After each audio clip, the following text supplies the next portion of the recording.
तू ही है वो जो मुझको चुराता, तू ही है वो जो मुझको संभालता। देखता हूँ मैं जब तेरी क्रूस की ओर, तू ही है वो जो मुझको बचाता, तू ही है वो जो मुझको चुराता, तू ही है वो जो मुझको संभालता। देखता हूँ मैं जब तेरी क्रूस की ओर, तू ही है वो जो मुझको बचाता। मैं आज़ाद हूँ, मैं आज़ाद तेरे लहू से हुआ हूँ। मैं आज़ाद हूँ, मैं आज़ाद तेरे लहू से हुआ हूँ। तू ही है वो जो मुझको उठाता, तू ही है वो जो मुझको चलाता। देखता हूँ मैं जब तेरी क्रूस की ओर, तू ही है वो जो मुझको दौड़ाता। मैं आज़ाद हूँ, मैं आज़ाद तेरे लहू से हुआ हूँ। मैं आज़ाद हूँ, मैं आज़ाद तेरे लहू से हुआ हूँ। टूटे सारे बंधन आज़ाद मैं हुआ हूँ। मैं आज़ाद तेरे लहू से हुआ हूँ। टूटे सारे बंधन आज़ाद मैं हुआ हूँ। मैं आज़ाद तेरे लहू से हुआ हूँ। मैं आज़ाद हूँ, मैं आज़ाद तेरे लहू से हुआ हूँ।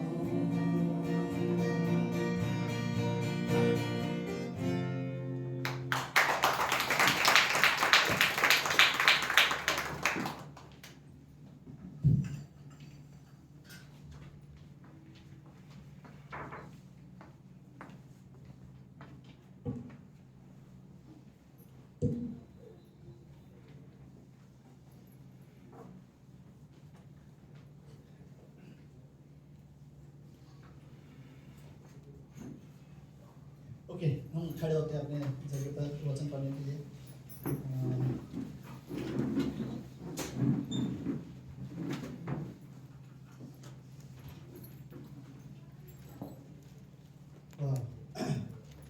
परमेश्वर जो क्षमा करता है, मुझे उसके बारे में आज बात करना है।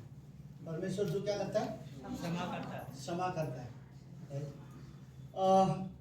आप इमेजिन करो, मैं सीरियस में बोलता हूँ, अगर परमेश्वर हमें नहीं करता तो क्रिश्चियनिटी दुनिया में आज नहीं होती, राइट? क्योंकि हमारे पास उद्धार पाने के लिए पहले हमें क्षमा की जरूरत होती है, और वो प्रभु यीशु मसीह ने हमारे पाप क्षमा किया है, राइट? सो मैं रियली अबाउट बोलना चाहता हूँ, सुनो। अगर आपने यीशु मसीह पर विश्वास करते हो कि यीशु मसीह परमेश्वर का पुत्र है और वो आपका उद्धार करता है, वो आपके पापों के लिए मारा गया, तीसरे दिन जीवित हुआ, काफी है। अगर आप यीशु मसीह विश्वास करते हो, मैं आपको बोलता हूँ वो आपके सारे अपराधों को क्षमा करता है, और प्रभु यीशु मसीह ये भी चाहता है कि हम भी क्षमा करना सीखें। तो मुझे लगता है ये कठिन है काम, बट क्षमा के बारे में मुझे बड़ा अच्छा लगता है ज्ञान देना, दूसरों को समझाना क्षमा करो और क्षमा करो। लेकिन जब मेरा टाइम आता है तब थोड़ा डिफिकल्ट हो जाता है, राइट? क्योंकि मुझे पता है मुझे अभी सिर्फ बोलना है क्षमा के बारे में, मेरे अंदर किसी के लिए कड़वाहट है ही नहीं, दूसरे के अंदर कड़वाहट है, इसलिए मैं ज्ञान नहीं करूँगा। लेकिन वही कड़वाहट जब मेरे अंदर आता है तो मुझे लगता है कि कोई मुझे सिखाया था, मुझे लगता है कि मुझे ज्ञान मत सिखा, राइट? लेकिन क्षमा करने के लिए कहीं ना कहीं विश्वासी को जरूरत है कि हम नम्र बने और अपने अंदर अगर कोई कड़वाहट है तो उसे निकाले और क्षमा करना सीखें। ओके, यूहन्ना का 8वां अध्याय में एक कहानी है, मैं वो कहानी आपके सामने पढ़ना चाहता हूँ। यूहन्ना की किताब उसका 8वां अध्याय, उसकी पहली पंक्ति से लेकर 11वीं पंक्ति तक। मैं ये कहानी दोबारा आपको एक्सप्लेन करूंगा, अभी जस्ट आपके सामने एक कहानी पढ़ता हूँ।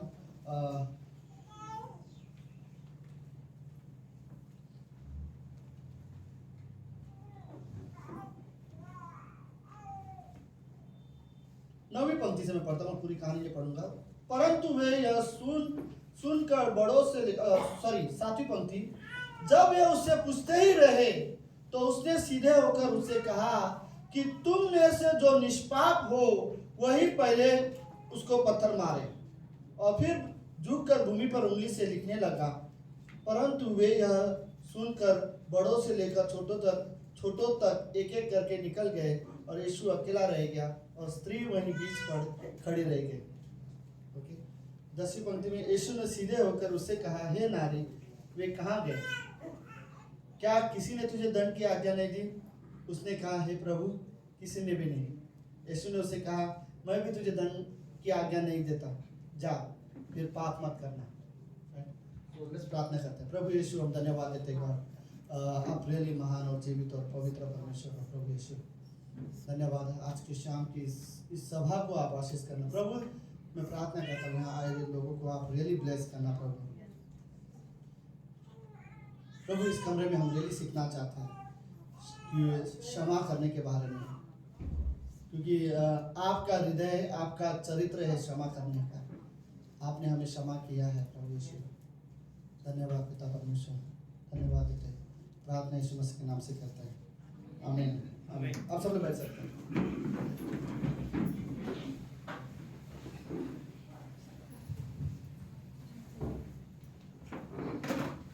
ओके, सबको मिला जगह? वैभव, अगर आप यहाँ आगे जगह खाली है, तीन चेयर खाली है। संदीप भाई भी पीछे बैठ गया, आपको भी पीछे बैठना है? ओके, लेट्स बैठ जाओ सब लोग। तो यार अच्छा लग रहा है बालाजी, आपके फैमिली को देख के। Thank you, really good, thank you आने के लिए। ओके, आपकी शायद आप एक बेटी नहीं है, राइट? ओके, सब लोग रेडी? ओके, चलो लेट्स। क्षमा के बारे में दूसरों को समझाना, ज्ञान देना बड़ा आसान होता है, लेकिन क्षमा करना हम सभी के लिए थोड़ा सा कठिन हो जाता है, राइट? क्योंकि कठिन इसलिए हो जाता है क्षमा करना विश्वासियों को, क्योंकि उस समय में मैं क्षमा इसलिए नहीं कर पाता क्योंकि उस समय मेरे अंदर 2-3 चीजें रहती है। एक तो मेरे अंदर एक एंगर होता है, क्योंकि मैं बहुत गुस्से में होता हूँ। दूसरा चीज हमारे अंदर कड़वाहट होती है, राइट? तो कड़वाहट और एंगर, ये दो चीज अगर हमारे हृदय में होंगे किसी व्यक्ति के लिए, तो क्षमा कभी नहीं बाहर आएगा, कभी हम किसी को क्षमा नहीं कर पाएंगे। तो क्षमा करने के लिए सबसे पहले जरूरत है कि हम अपने आप को शांत करें, राइट? फिर उसके बाद हम दूसरों को क्षमा कर सकें, राइट? तो और अपने अंदर की जो कड़वाहट है उसे निकालें। मैं आपको एक बात बताऊं सच्ची, जो व्यक्ति क्षमा करता है, अगर जो भी व्यक्ति हो, अगर जो व्यक्ति क्षमा करता है उसी का उसमें फायदा है। पता है क्यों? जो अगर मैं दूसरों को माफ करूंगा तो मेरा फायदा इसमें है, क्योंकि मेरे अंदर से जो कड़वाहट था वो निकल जाएगा, राइट? तो क्षमा करने में, अगर आप किसी को माफ करते हो तो आप जिससे माफ करते हो उससे पहले आपका फायदा होता है, क्योंकि आपने उसे माफ किया, तो क्योंकि आपके अंदर जो कड़वाहट होगी वो निकल जाएगा, राइट? आई थिंक हर रिश्ते में ना ये क्षमा करने का जरूरत है। पास्टर काल ने हमारी शादी में हमें समझाया था ये बात, ओके? जब हम काउंसलिंग के लिए पास्टर काल के साथ जाते थे तब पास्टर काल ने हमें ये वर्ड बताया था कि 2 रूल बना दो अपने शादीशुदा जीवन में। एक, क्योंकि गलती हमेशा हो, किसी ना किसी से गलती जरूर होगा, कोई ना कोई डेफिनेटली नाराज होगा, लेकिन ये 2 रूल बना दो। नंबर 1, अगर किसी से गलती हो, किसने भी गलती किया हो, तो तो पहला व्यक्ति जो गलती करेगा वो आके बोलेगा मुझसे गलती हो गई है, सॉरी। पहला सॉरी बोलेगा और दूसरा रूल ये होगा कि एक सॉरी बोलेगा तो दूसरा ओके बोलेगा, राइट। ये नियम होने चाहिए हमारे परिवार में, रिश्ते में, ओके। अगर मैं गलत हूं तो वो सॉरी बोलेगी और मैं ओके, नहीं मैं उल्टा बोल रहा हूँ, राइट। अगर मैं गलत हूं तो मैं सॉरी बोलूंगा तो वो ओके बोलेगी, राइट। अगर वो गलत है तो वो, मतलब ये दोनों चीजें थे। ऐसा नहीं कि उसने सॉरी बोल दिया लेकिन मैं अपना जीत पे अड़ा हूं, तो ये दोनों जरूरत है। एक ओके कोई बात नहीं, जो गलती है वो सॉरी बोले और दूसरा ओके बोले, राइट। तो पास्टर काली हमें ये समझाया था कि अगर ये दो रूल अपने मैरिज लाइफ में रखोगे ना तो तुम्हारा मैरिज लाइफ आराम से और अच्छे से चलेगा। क्योंकि गलतियां, प्रॉब्लम डेफिनेटली आने वाले हैं, लेकिन जरूरत है कि एक दूसरे को सॉरी बोलना, और दूसरे की भी उतना ही जरूरत है, एक का सॉरी बोलना उतना ही जरूरत है दूसरे का ओके बोलना, ओके। तो हम लोग ये कहानी में जाते हैं। तो ये कहानी क्या थी? इस कहानी में शुरुआत में ऐसी है कि यीशु मसीह सुबह सुबह मंदिर के पास गया, आराधनालय के पास गया, और वहां पर मंदिर के बाहर बैठकर यीशु मसीह कई सारे लोगों के साथ फेलोशिप कर रहा था, और यीशु मसीह उन्हें परमेश्वर के बारे में बात क्या बोलते हैं, शेयर कर रहा था, ओके। जब प्रभु यीशु मसीह उन्हें शेयर कर रहा था तो उतने में कुछ फरीसी और यहूदी लोग थे, वो आए और उन्होंने एक स्त्री को लेके आए जो स्त्री व्यभिचार करते हुए पकड़ी गई थी, ओके। तो वो स्त्री ने व्यभिचार का पाप करते हुए उसे पकड़ के लेके आए थे। तो वो लोग जानबूझ के उसे लेके आए जहां पर यीशु मसीह था, ओके। जहां यीशु मसीह बैठा था वहां पर उसे लेके आए, और फिर यीशु मसीह को वो लोग पूछ रहे, हे यीशु, और उनका तरीका भी अच्छा है, सबके सामने ऐसा दिखा रहे जैसे कि हम यीशु मसीह को रिस्पेक्ट दे रहे। बोलते, हे गुरु, मूसा की किताब में ये लिखा गया है कि अगर कोई व्यभिचार करते हुए पकड़ा जाए तो उसे पत्थर से मार देना चाहिए। तो ये वो स्त्री है आज जिसे हमने पत्थर से पकड़ा है, सॉरी पत्थर से व्यभिचार करते हुए पकड़ा है, तो हमारे नियम के हिसाब से इसे पत्थर से मार देना चाहिए। आप क्या बोलते हो? यीशु मसीह इस बात में उसको कोई इंटरेस्ट नहीं था, तो यीशु मसीह ने उनकी बात नहीं सुनी और वो अपने जमीन में बैठा था और वो अकेला वो जमीन पे उंगली से लिखने लग गया था, राइट। फिर दोबारा वो लोग पूछ रहे, प्रभु यीशु आप जवाब नहीं दे रहे हो, आप क्या बोलना चाहते हो? ये स्त्री व्यभिचार करते हुए पकड़े गए, आप सुन रहे हो? तो बार बार पूछने की वजह से प्रभु यीशु मसीह उठा और यीशु मसीह बोलता है, क्या हुआ? तो वो लोग बोलते कि यीशु मसीह, मूसा की किताब में लिखा है अगर कोई व्यभिचार करते हुए पकड़े जाए तो उसे पत्थर से मार देना चाहिए, आप क्या बोलते हो? तो यीशु मसीह बोला, हाँ ठीक, तुम्हारे नियम के अनुसार वैसा ही करो, लेकिन पहला पत्थर तुम में से वो व्यक्ति मारेगा जिसने कभी पाप नहीं किया, जो हमेशा निर्दोष रहा हो। तो उनमें से किसी की हिम्मत नहीं थी कि पहला पत्थर कौन मारेगा, राइट। तो धीरे धीरे बाइबल में लिखा है, बड़े से लेकर छोटा, मतलब बड़ों को पहला पता है कि हमने कितनी गलती की है, तो बड़ों से लेकर छोटे ने एक एक व्यक्ति ने वहां पर पत्थर छोड़ा और फिर वो वहां से निकल गए। और यीशु मसीह ये स्टेटमेंट बोलने के बाद वो नीचे बैठ गए थे और वो वापस जमीन में लिख रहे थे। थोड़ी देर के बाद यीशु मसीह देख रहा है कि यहाँ पर कोई हलचल नहीं हो रही है, कोई माहौल नहीं है, सब शांत हो गए। तो पीछे में खड़ा होकर यीशु मसीह देखे, कहाँ गए? यीशु मसीह ने उस स्त्री को पूछा, क्या हुआ, सब लोग कहाँ गए? बोलते, सब चले गए। क्या किसी ने तुझे डर नहीं दिया? तो बोलते, नहीं, किसी ने भी मुझे डर नहीं दिया। फिर यीशु मसीह बोलते हैं, ओके ठीक है, मैं भी तुझे क्षमा करता हूँ, मैं भी तुझे डरने दूंगा, जा दोबारा पाप मत करना। तो ये वो कहानी है उस स्त्री के बारे में, कि उसे उस स्त्री को क्षमा मिली, उसके बारे में। इस कहानी के बारे में मुझे आप लोगों को 3 चीजें बताने की जरूरत है, ओके। इन तीनों जगह पर कहीं पर भी हम हो सकते हैं, ओके। वो पतले वाले चेयर है हमारे पास 3, प्लीज कोई लेके आ सकते हैं? बड़े चेयर ज्यादा जगह ले लेते हैं।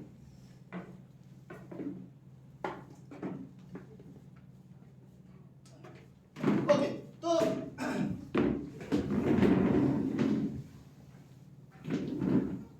ओके, इस जगह पे हम कहीं पर भी हो सकते हैं, ओके।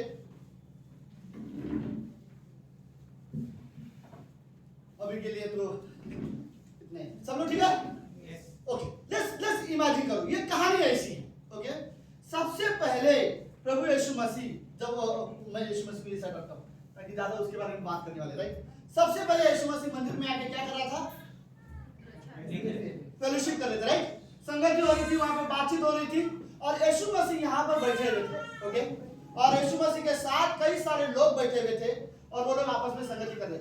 सडनली हुआ ये कि जब यीशु मसीह यहाँ पे बात रहा था और सडनली बहुत सारे फरीसी लोग जब वहां से आए, तो जितने भी फरीसी लोग थे, सपोज ये लोग हैं, और उसने एक स्त्री को पकड़ के लेके आए, राइट। अब जब ये लोग ने देखा कि फरीसी लोगों ने जब देखा और सारे लोग जो बैठे थे यीशु मसीह के साथ, उन्होंने देखा एक पापी स्त्री को लेके आए और इनको पत्थर से मारने वाले, ये सारी भीड़ चली गई उधर, ओके, और सारे के सारे देख रहे कि ये लोग क्या बोलना चाहते हैं, और इन्होंने देखा सब खड़े होकर ये देख रहे कि ये जो लोग हैं यीशु मसीह से क्या बात कर रहे हैं। ओके, अब कहानी में असलियत बताता हूँ क्या हुआ। असली में यह था कि ये जो फैरिसी लोग थे उसे ये नहीं था कि उसे स्त्री को दंड देना था। फैरिसी लोग चाहते थे यीशु मसीह हमारे व्यवस्था के खिलाफ कोई एक गलत शब्द बोल दे तो हम उसे मार सकते हैं, राइट। तो इनके पास जो पत्थर था वो स्त्री को मारने के लिए नहीं था, वो यीशु मसीह को मारना चाहते थे। उनकी जो डिजायर थी वो यीशु मसीह को पकड़ना चाहते थे कि यीशु मसीह कोई गलत बोल दे तो हम उसे सजा दे सकते हैं, राइट। तो उसको पकड़ने के लिए, और उनको ये अच्छी पता था यीशु मसीह के स्वभाव में, वो जानते थे कि यीशु मसीह कभी भी नहीं बोलेगा स्त्री को पत्थर से मार दो।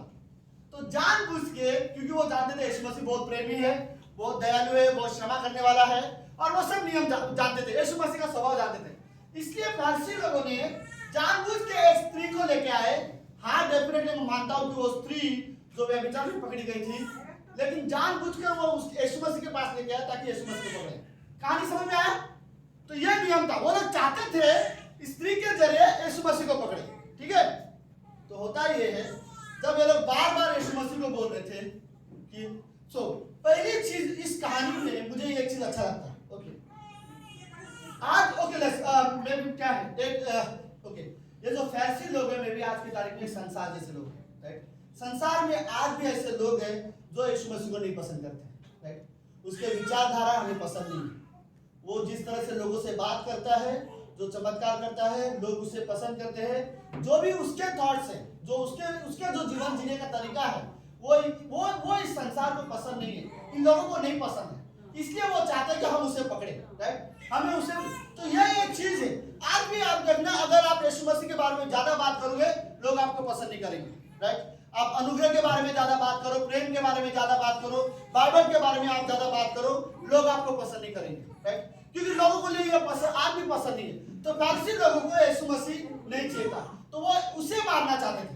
तो हुआ ये, उसके बदले एक स्त्री को लेके आए, जो कि एक पापी थी। इस स्त्री का हालत, मैं ये कहना चाहता हूँ, सुनो, मेरा एक्चुअली कहना ये है, हम ना कहीं पर भी खड़े हो सकते हैं, ओके। हो सकता है कि कभी कभी हम ना दूसरों पर दोष लगाने वाले होंगे, राइट। इसलिए शायद हम कभी कभी फैरिसी जैसे हो जाते हैं, राइट। जब हम गलत करते हैं तो हम छुपाना चाहते हैं, लेकिन जब कोई और गलत करता हो तो हम चाहते हैं कि इसे दंड दिया जाना चाहिए, इसको सजा मिलना चाहिए। तो ये हमारा नेचर, कि हम चाहते हैं इसे। लेकिन दूसरी हिस्से में ये जो स्त्री थी, ये चुपचाप थी। शायद मेरा ये बिलीव है, शायद उसने जब वो व्यभिचार करते हुए पकड़ी गई और जब लोगों ने बोला कि हम इसे पत्थर से मार देंगे, तभी शायद कई सारे लोगों को उसने सॉरी बोला होगा, उसने बोला होगा कि मुझे माफ करो, मैं दोबारा नहीं करूंगी। उसने बहुत विनती किया होगा, लेकिन कोई उसकी सुनने के लिए तैयार नहीं था। बाइबल में, पुराने नियम में जो बोल रहे थे कि एक नियम है, कोई व्यभिचार करते पकड़े जाए तो उसे पत्थर से मारना चाहिए। तो हाँ, ये नियम था, लेकिन ये नियम नहीं था कि दोनों में से एक ही को मारो। नियम ये था कि दोनों को पकड़ के लेके आओ। बाइबल में लिखा है, आई थिंक कौन सा आता है, ले व्यवस्था 20वां अध्याय उसकी 22 पंक्ति या 22 अध्याय 20 पंक्ति, राइट। उसमें साफ साफ लिखा है कि दोनों को पकड़ो और दोनों को लेके आओ, दोनों को सजा दो। लेकिन यहाँ पर उनके पास सिर्फ एक स्त्री है, वो पुरुष किधर है उनके पास वो पता नहीं है। बट इस समय इनके लिए स्त्री को सजा देना या पुरुष को सजा देना ज्यादा मायने नहीं रखता, उनको फंसाना है यीशु मसीह को, राइट। वो इन पे दोष लगाना चाहते थे। तो उन्हें पता है यीशु मसीह क्षमा कर देगा, राइट। तो अगर वो हमारे व्यवस्था के खिलाफ जाएगा तो हम उसे भी मार देंगे। तो ये तरीके से वो लोग आए थे, लेकिन स्त्री ने बहुत कोशिश की होगी। ओके, ठीक है। उसके बाद क्या हो गया? उसके बाद जब वो भीड़ में आई और सबके सामने स्त्री को लाके उधर खड़ा कर दिया, और वो लोग सारे लोग यीशु मसीह को बोल रहे थे कि हमारे नियम बोलते ऐसी स्त्री को मार देना चाहिए।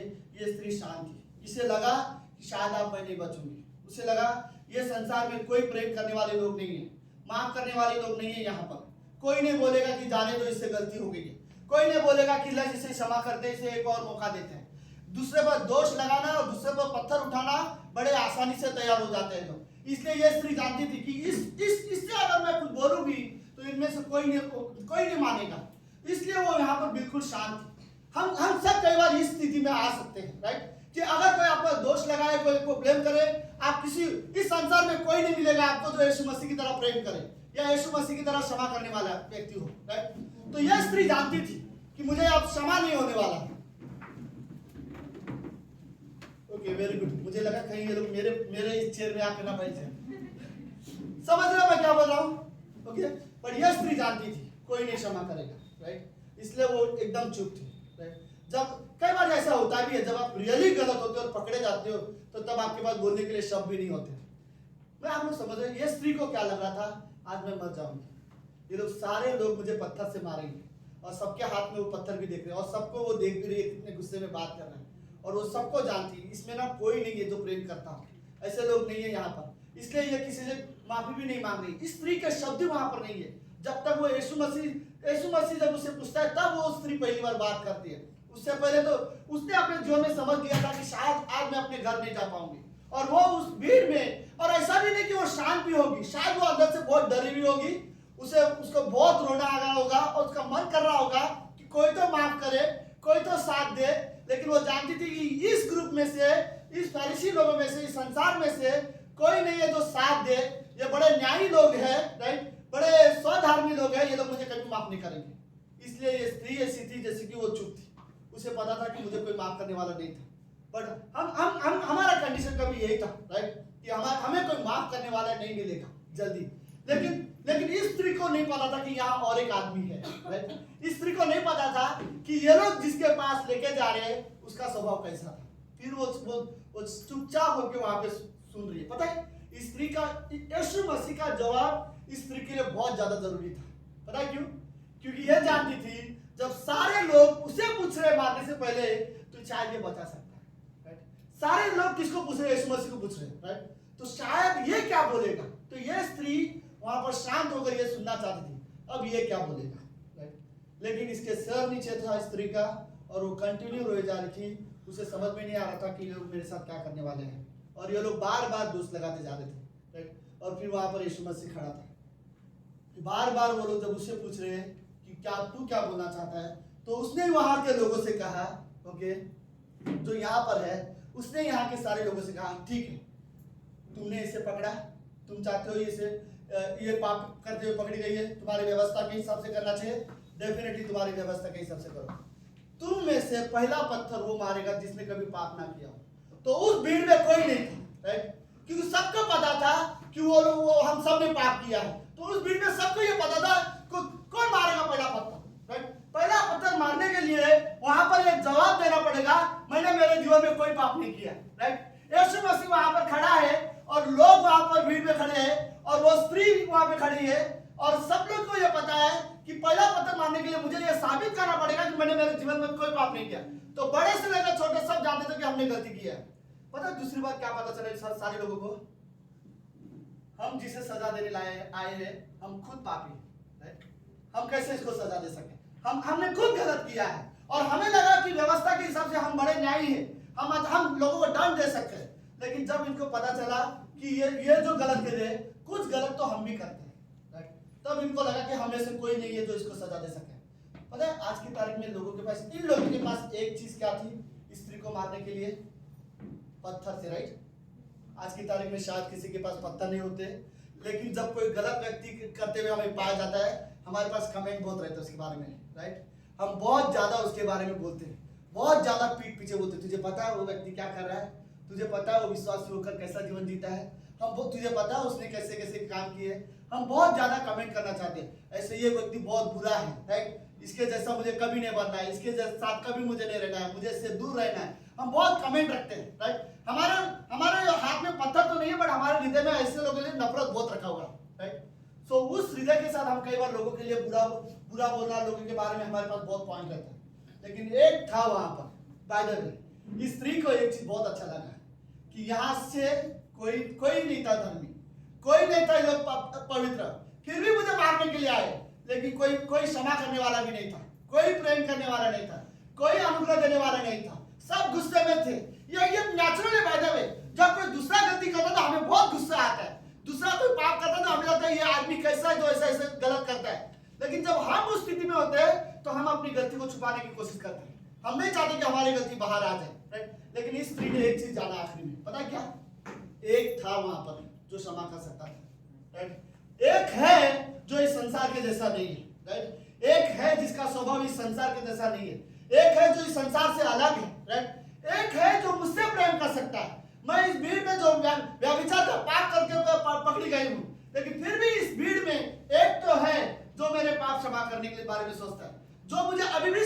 देना चाहता, राइट? एक है, और वो शायद मुझे लगता है उस भीड़ में वो स्त्री बोलती होगी, एक तो मैं पकड़ी गई हूँ व्यभिचार करते हुए, लेकिन परमेश्वर धन्यवाद हो कि लेके आए वो लोग यीशु मसीह के पास, राइट? जो क्षमा करने वाला है। उस भीड़ में उसे एक अलग स्वभाव दिखाई दिया, राइट? यीशु मसीह का एक अलग स्वभाव दिखाई दिया जो था। फिलिपियों का 2 अध्याय 5वीं पंक्ति में बोलता है, अपने में वो स्वभाव रखो जो यीशु मसीह में था। इस संसार में सच में जरूरत है ऐसे स्वभाव का, राइट? देखो कोई व्यक्ति बहुत निराश हो और आपके पास है ना, आपका प्रेम की बहुत जरूरत है उनको, राइट? आपके जो शब्द आपके रहेंगे वो बहुत मायने रहेंगे। रियली सावधान रहो, आपके शब्द ना कांटे की तरह ना चुने। जो ऑलरेडी टूटा है, जो ऑलरेडी बुरा मान रहा है, जो ऑलरेडी शायद रो रहा हो अंदर से, और ऊपर से तुम भी उसको वैसे का वर्ड शब्द बोलोगे तो उसको और बुरा लगेगा। अनुग्रह के शब्द चाहिए होंगे, राइट? वो ऑलरेडी पापी थी, ऑलरेडी रो थी, उसे लगा कि शायद आज वो मर जाएगी, उसे लगा नहीं था कि अब कोई क्षमा करेगा, लेकिन उस भीड़ में एक यीशु मसीह था जो बोलते हैं जा तेरे पाप क्षमा किए, राइट? ओके, फिर यहाँ के लोग थे वो सारे के सारे चले जाते और आखिरी में कोई नहीं है वहां पर। आखिरी में सिर्फ अब ये 2 दिन बात कर रहे हैं, राइट? यीशु मसीह उठा और देखता है यहाँ के सारे भीड़ चले गए और इस स्त्री को पूछता है क्या हुआ, राइट? किसी ने पत्थर नहीं मारा। पहली बार वो लड़की वो वहां पर जवाब दे रहे, प्रभु किसी ने भी पत्थर नहीं मारा, सब चले गए। आई थिंक आप इमेजिन करो वो लड़की के लिए यीशु मसीह से बात करना कितना अच्छा लग रहा होगा कि सब ने लेके आए थे मुझे पत्थर से मारने के लिए, लेकिन किसी ने पत्थर नहीं मारा, प्रभु आपके वजह से, राइट?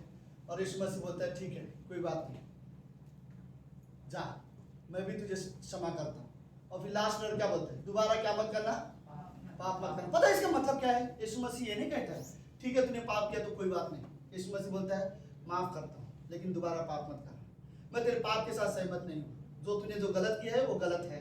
ऐसा नहीं कि मैं सजा नहीं देना चाहता, लेकिन ऐसा नहीं कि मैं पाप के साथ समझौता करना चाहता हूँ, ऐसा नहीं कि तुम पाप करो और मैं हमेशा बोलता रहूंगा ओके ठीक है मैं तुमसे प्रेम करता हूँ, मैं तुम्हें क्षमा भी करूंगा, तुम्हारे पाप भी क्षमा हो जाएंगे, लेकिन मैं फिर भी आज्ञा दूंगा वापस पाप मत करना, राइट? तुम्हारे पापों के लिए मैं अपनी जान देने वाला हूँ, मैं अपने लहू के द्वारा तुम्हारे पाप क्षमा करूंगा, राइट? मैं तुमसे प्रेम करता हूँ, बट इसका मतलब यह नहीं कि मैं ठीक है मैंने तुम्हें क्षमा किया, इसका मतलब यह नहीं कि तुम दोबारा पाप करते रहो। यीशु मसीह वो स्ट्रांगली वो लड़की को एक आज्ञा दे रहा है, सुन दोबारा पाप मत करना, राइट? हम विश्वासी के लिए प्रभु यीशु मसीह यही वर्ड कर रहा है, ठीक है तुम आओ मेरे पास, विश्वास करो, मैं तुम्हारे पाप क्षमा करूंगा, मैं तुम्हें अनंत जीवन दूंगा, अनंत का उद्धार दूंगा, तुम्हें स्वर्ग में तुम्हें अपने साथ रखूंगा, जहां मैं रहूंगा वहां तुम भी रहोगे, लेकिन दोबारा पाप मत करना, राइट? यीशु मसीह की ओर से उस स्त्री के लिए ये एक ही आज्ञा था कि दोबारा पाप मत करना।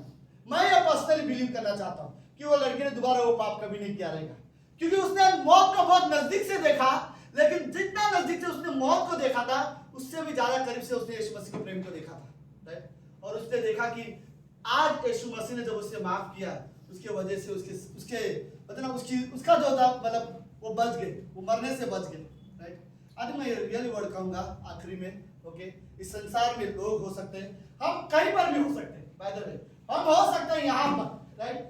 जो लोगों को ब्लेम करे, लोगों को दोष लगाए, या फिर कभी कभी हम हो सकते हैं कि हम खुद गलती में पाए जाए और हम खुद निराश हो, और लेकिन हम चाहते हैं कि हम यीशु मसीह के पास आए, राइट?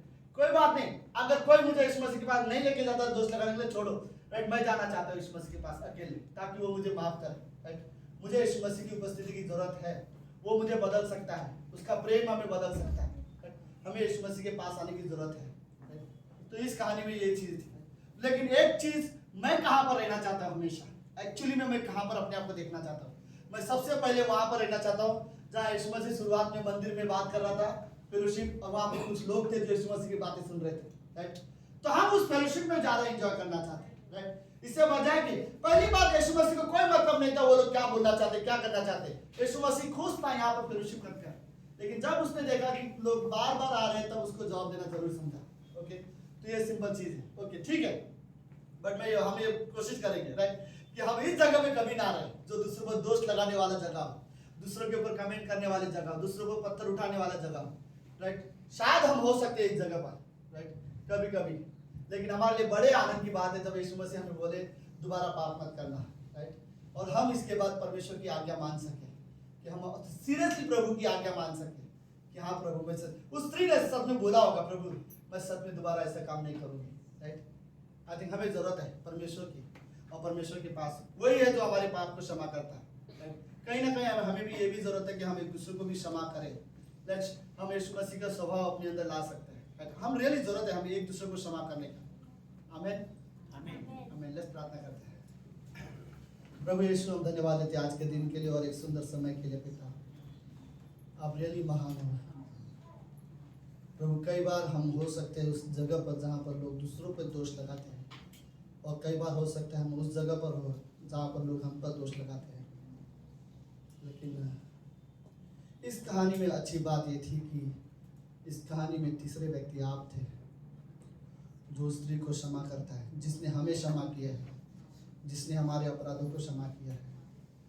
प्रभु यीशु हम धन्यवाद देते पिता।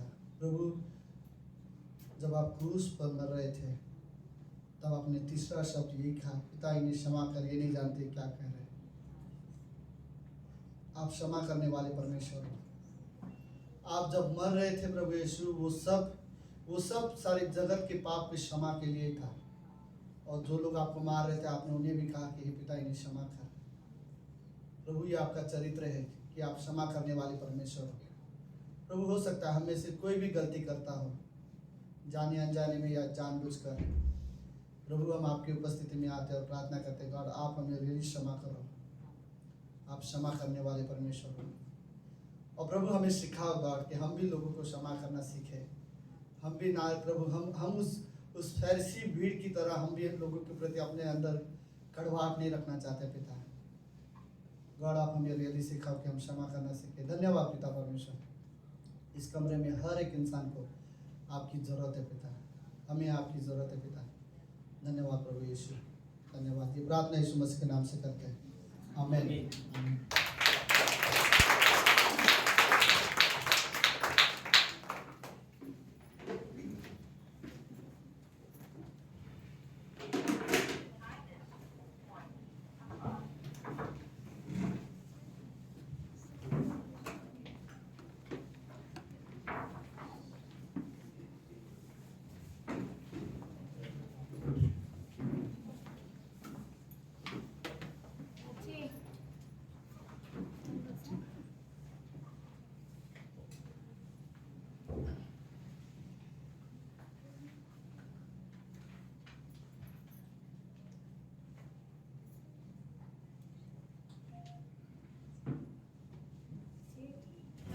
मैन आइए हम अपने स्थान पर खड़े होते।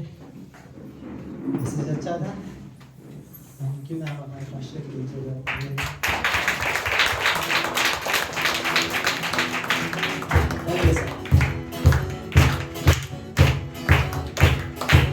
ये जीवन है तेरा प्रभु जी, तू निराश करे हो तेरी मर्जी।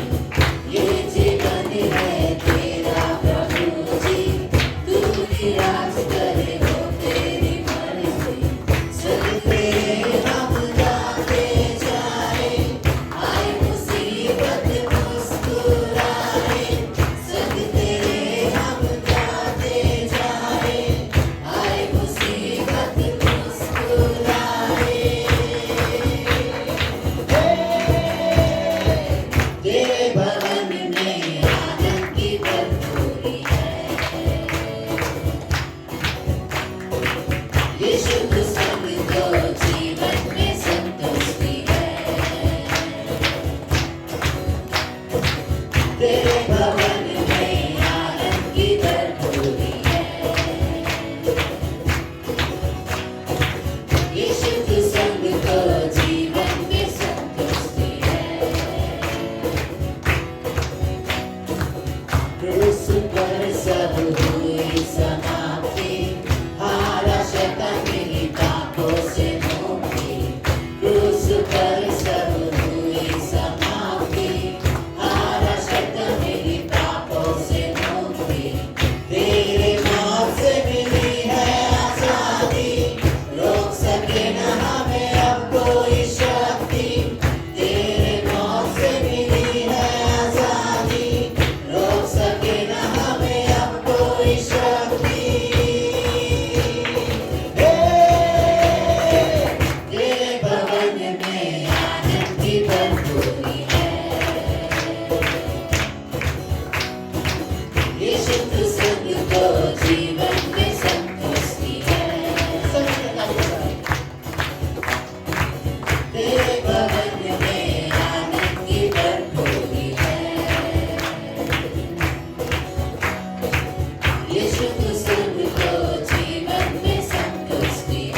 तेरे भवन में आनंद की भरपूरी है। यीशु तू संग को जीवन में संतुष्टि है।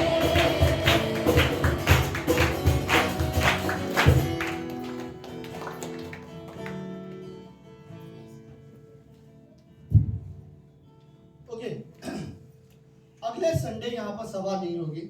ओके अगले संडे जो सभा है वो कहाँ पर?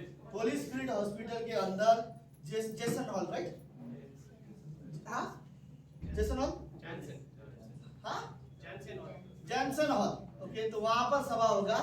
तो अगर कोई भी अगले संडे सभा आना चाहता है तो प्लीज फोन कर देना। कॉन्फ्रेंस है वहाँ पर, गुरुवार को शाम को शुरू होने वाला है। गुरुवार, शुक्रवार, शनिवार, रविवार, तो कंटिन्यू 4 दिन वहाँ पर कॉन्फ्रेंस रहेगा।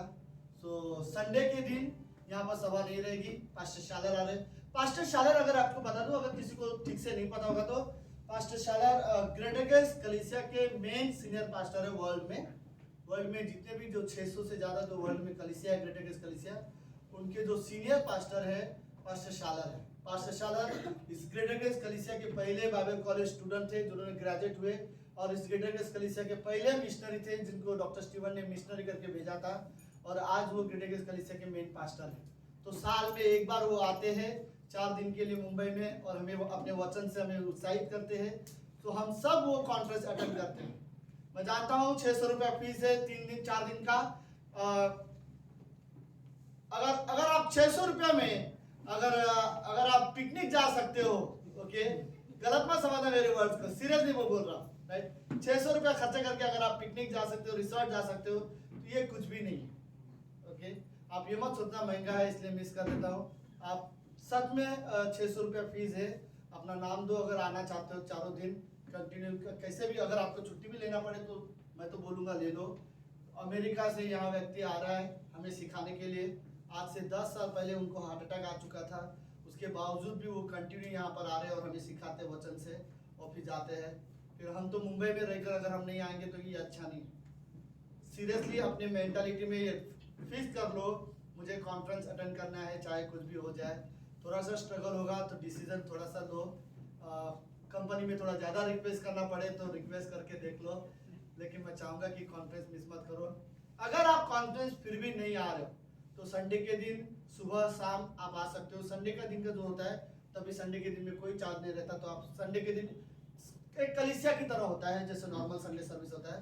तो आप संडे के दिन मैं तो इंकरेज करूँगा संडे के दिन सुबह शाम दोनों अटेंड करो, राइट? तो ये एक अच्छा सर्विस रहेगा। मैं आप लोग को इंकरेज करना चाहता हूँ, प्लीज प्लान करो। ओके ये गुरुवार से शाम से शुरू होने वाला है। लेट्स प्रार्थना करते हैं। प्रभु यीशु हम धन्यवाद देते पिता परमेश्वर, आप महान और जीवित और पवित्र परमेश्वर हो। धन्यवाद गॉड कि हमारे पास क्षमा करने वाला परमेश्वर है। धन्यवाद प्रभु यीशु। एक समय में हम सब उस स्त्री के जगह पे थे क्योंकि हम सब पापी थे और हम सब परमेश्वर की महिमा से दूर थे, लेकिन धन्यवाद पिता परमेश्वर कि आप पर हमने विश्वास किया और आपने अनंत जीवन हमें दिया, और आपने कहा फिर पाप मत करना। प्रभु यीशु प्रार्थना करते हैं कि हम इस आज्ञा को पालन कर सकें, हम आपका भय माने, हम आपका आदर माने पिता परमेश्वर। धन्यवाद पिता प्रभु यीशु। इस संसार में बहुत सारे ऐसी चीज़ें हैं जो बड़ी आसानी से हमें भटका सकती है बात, लेकिन हमें सिखाओ प्रभु कि हम आपकी ओर देखना सीखें, हम आपसे बात करना सीखें परमेश्वर पिता। आपके वचन से हम बोर नहीं होते प्रभु, आपकी आराधना प्रार्थना इन चीज़ों से गॉड हम बोर नहीं हो सकते। धन्यवाद प्रभु, आप रियली परमेश्वर चंगाई देने वाले परमेश्वर। अगर कोई है इस कमरे में प्रभु जिसे चंगाई की जरूरत है, मैं प्रार्थना करता हूँ गॉड आप उसे छुओ परमेश्वर पिता। प्रभु जैसे सूबेदार ने कहा था, सूबेदार कि तू वहाँ से सिर्फ कह दे मेरा दास ठीक हो सकता है। गॉड आप ऐसी आज्ञा आप हमें स्वर से दे सकते हो गॉड।